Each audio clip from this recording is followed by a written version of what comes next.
à la marraine que j'allais forcer la main à ces grands opérateurs économiques du pays et je pense que certains sont là. Donc apprêtez-vous, on va vous forcer la main pour créer des initiatives. Welcome back to Voice of Africa, your source for the latest and most significant developments across our continent.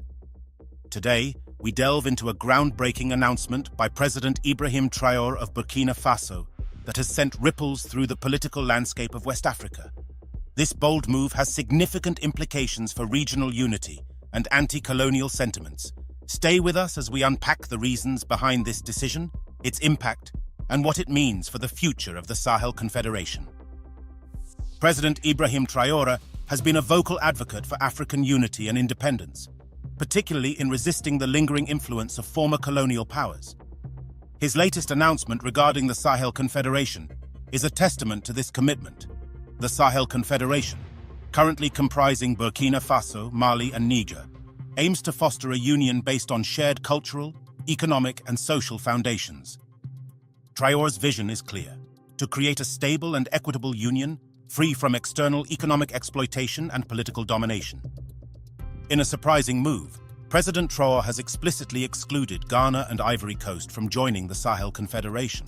This decision is rooted in the principle that only nations with similar economic standings and cultural practices can form a stable and equitable union.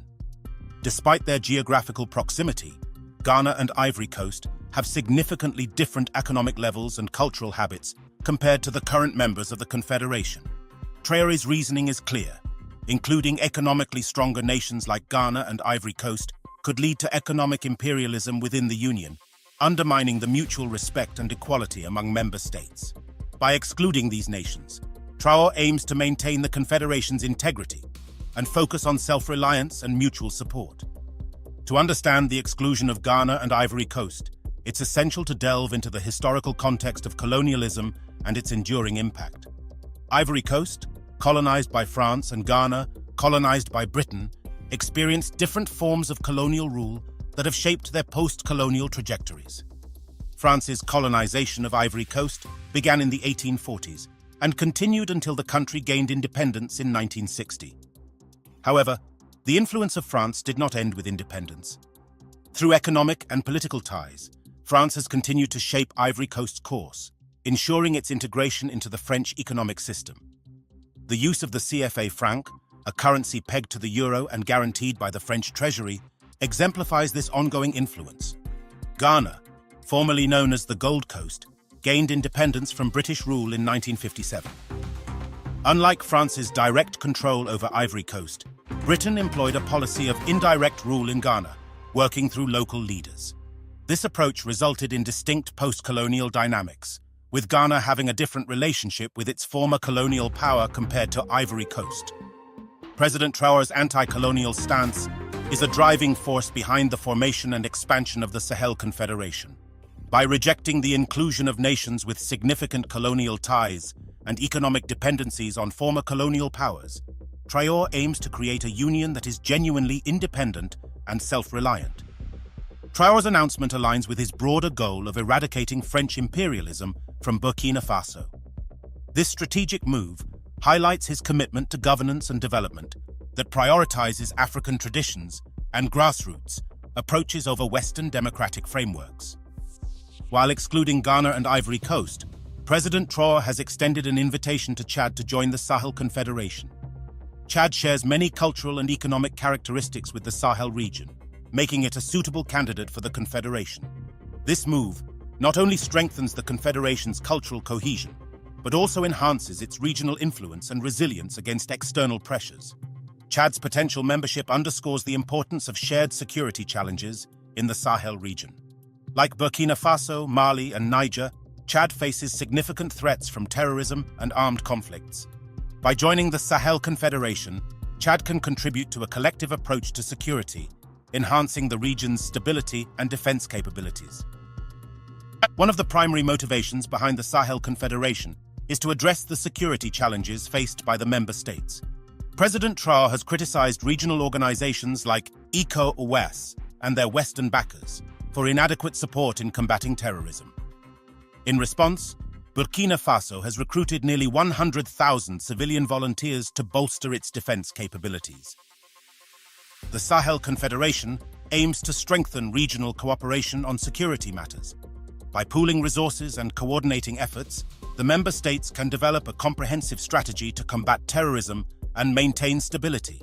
This focus on shared security challenges fosters a sense of unity and collective defense among the member states, enhancing the Confederation's ability to address external threats effectively. President Traoré's vision for the Sahel Confederation emphasizes self-reliance and mutual support. By focusing on countries with similar cultural and economic foundations, the Confederation aims to create a stable and equitable union that is free from external influences and economic exploitation. Traoré's anti-colonial sentiments are evident in his emphasis on constitutional reforms.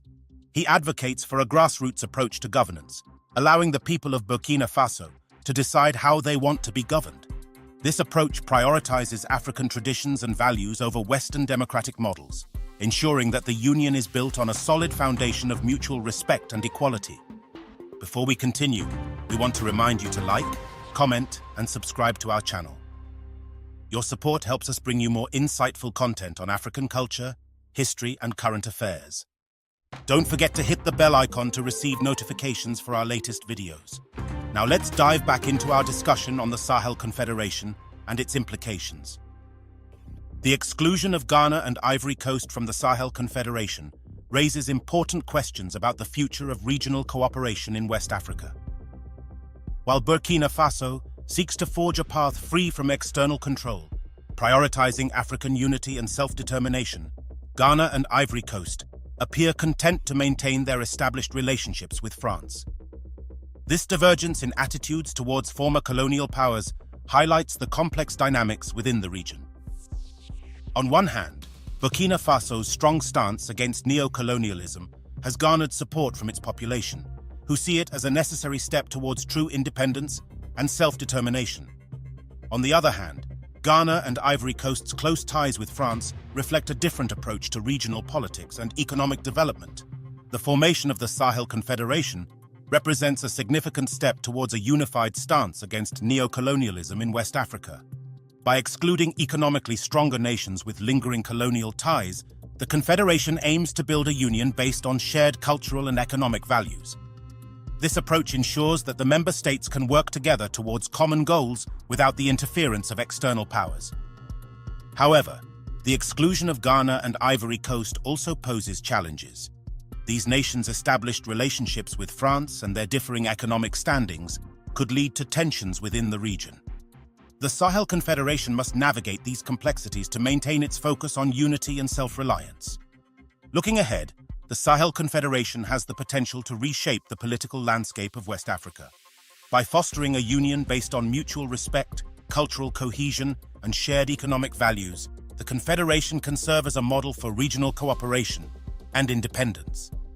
The inclusion of Chad, with its similar cultural and economic characteristics, strengthens the Confederation's foundation.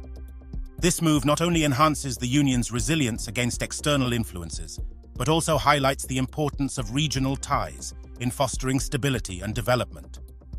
President Ibrahim Traoré's exclusion of Ghana and Ivory Coast from the Sahel Confederation marks a significant moment in West African politics. Rooted in anti-colonial sentiments and a vision of self-reliance, this decision underscores the importance of shared cultural and economic foundations in building a stable and equitable union.